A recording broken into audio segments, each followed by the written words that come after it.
పెసరపప్పుని 2 గంటలు నానబెట్టి నీళ్లు వంపేసుకున్న పెసరపప్పుని మిక్సీ పట్టుకోవడానికి జార్లో వేసుకుంటున్నా. దీంట్లో ఎంత పడితే అంతే వేసుకొని మిక్సీ పట్టుకోవాలి.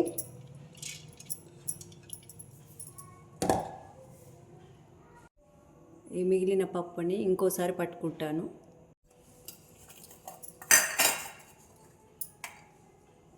ఎల్లిపాయలు వేసుకోవాలి, జీలకర్ర వేసుకోవాలి, ఒక 2-3 మిరపకాయలు వేసుకోవాలి, మిక్సీ పట్టుకోవాలి.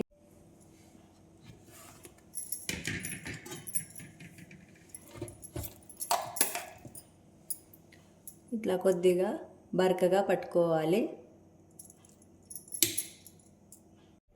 పాలకూర వేసుకుంటున్నాను, కొత్తిమీర వేసుకుంటున్నాను, పాకు వేసుకుంటున్నాను, పసుపు వేసుకుంటున్నా, కారం వేసుకోవాలి, అంతా ఉప్పు వేసుకోవాలి, కొద్దిగా జీలకర్ర వేసుకోవాలి, ధనియా పౌడర్ వేసుకోవాలి. ఇది మొత్తం మిక్స్ చేసుకోవాలండి, కలుపుకోవాలండి. ఇలా ముద్ద రావాలి.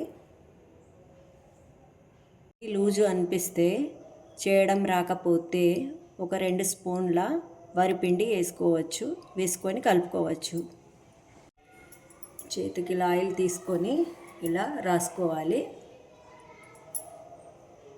ముద్ద తీసుకొని ఇలా ఒత్తుకోవాలి, రౌండ్గా ఒత్తుకోవాలి. ఇలా ఒత్తుకొని ఇలా తీసుకోవాలి. ఇలా తీసుకొని ఇలా వేసుకోవాలి.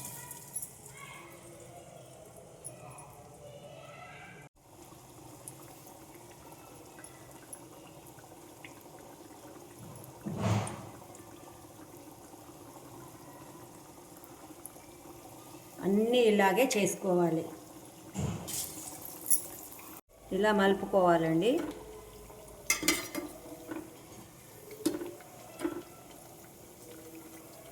ఇలా వస్తాయి చూడండి. ఈ కలర్ వచ్చిన తర్వాత ఆయిల్కి వెళ్ళి తీసుకోవాలండి. చూడండి, ఈ కలర్ రావాలండి. మంచిగా పొంగినట్టు బాగా వస్తాయండి.